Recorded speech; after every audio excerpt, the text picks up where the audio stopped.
New? We have a student on the phone right now. His Okay. name is Evan. Evan, can you hear us?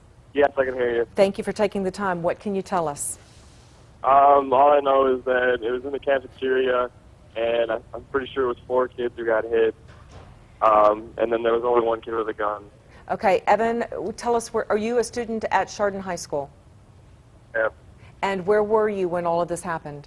Well, I was just signing up to go on the sectional bus to the basketball game, and then I got back to my English room, and then it all happened, and we immediately went to lockdown. And you say it all happened. Could you walk us through this and tell us what you experienced and what you saw? Well, I didn't really see anything, but the kids that I talked to, it sounded like firecrackers went off, and then all of a sudden, everyone realized that it was a gun, and it wasn't. It was serious.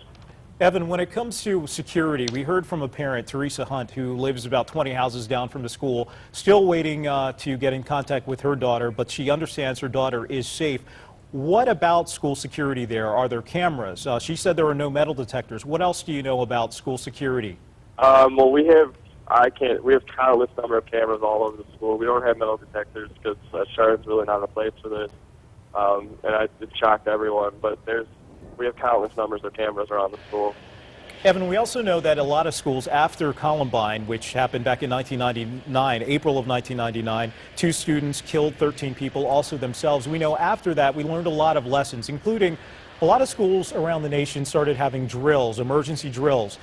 Did you, or have you and your fellow classmates, have you been prepared for any of these drills just in case you know exactly what to do if there is a gunman on the loose in your school? Yeah, we've done drills our entire life here. I remember, I think it was my sophomore or freshman year, it was really intense. They had people come in there to make it a real-life situation for us, so we knew how serious it was and everything that was supposed to happen. So they did a great job of doing that, and I think that really helped. And Evan, can you tell us what, if anything, you know about this gunman? Can you repeat that? Can you tell us anything about this gunman, this person allegedly responsible for what happened today? Student, adult, anything you can tell us? Supposedly he tweeted about it last night, and no one took him serious. Tweeted what, Evan? What was that? You don't have to use any names yet, but who tweeted what? I think he said that he was going to bring a gun to school, and I think everyone just kind of blew it off like he was joking. Okay. Yeah. Go ahead. Go ahead. No, that was it. All right, Evan, and again, we don't necessarily want to hear a name right now, but we'd like you to really walk us through this and tell us about this person. And you said tweeted about it last night and made threats, but no one took him seriously. Why not? I don't know. I don't think the proper people were contacted about it. I mean, it doesn't happen all the time, but, you know, people have made jokes before and stuff like that, and I think that's what people thought it was. And so they just didn't do anything about it. And tell me about the emotions of this person and who allegedly is responsible for this. A popular kid, a likable kid, a loner. What can you tell us? Wait, can you repeat that? I'm sorry, it's really loud out here. Tell us about the emotional side of this person who is allegedly responsible for this. A loner, a popular yeah, kid. Tell us about him. I mean, he's not like a jock or one of the popular kids. I mean, he has friends and stuff like that. But I mean, he would be somewhat considered like the outcast type, if that's how you looked at it. And would you know of any reason that he might have a grudge, that he might be wanting to get even? Any reason that he might do this? I really don't. I was really surprised. Like, even though I mean, you know, there's some kids in school who are shyer or they don't have as many friends as others, but I mean, we're not that kind of place where it happens, so it's really shocking. Hey, Evan, what's going on around you right now? I'm outside with all the parents. So I'm waiting for my mom to get here because they wouldn't let me take my brother out with me. Because I'm a senior, so and I'm 18, so I got to sign myself out. But they wouldn't let me take my brother with me. But there's a huge line of parents all waiting to get into Maple Elementary to get their kids out right now. And let me ask you, how are you doing mentally, emotionally right now? What's going through your mind? I'm doing all right. I'm really surprised it happened. I knew a bunch of people that were in that room, so I've been trying to find them and make sure they're okay, and they were one of the people who got hit. Well, let's talk about the victims, and what can you tell us?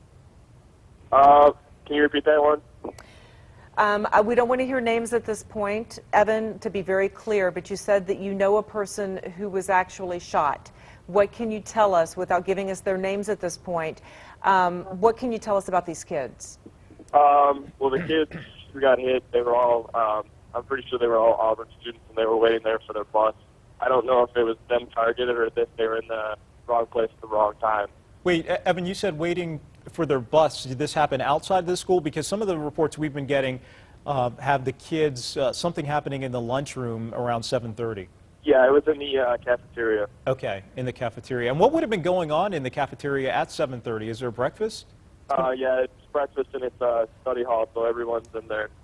But you also said these were Auburn students waiting for their bus. Could you explain?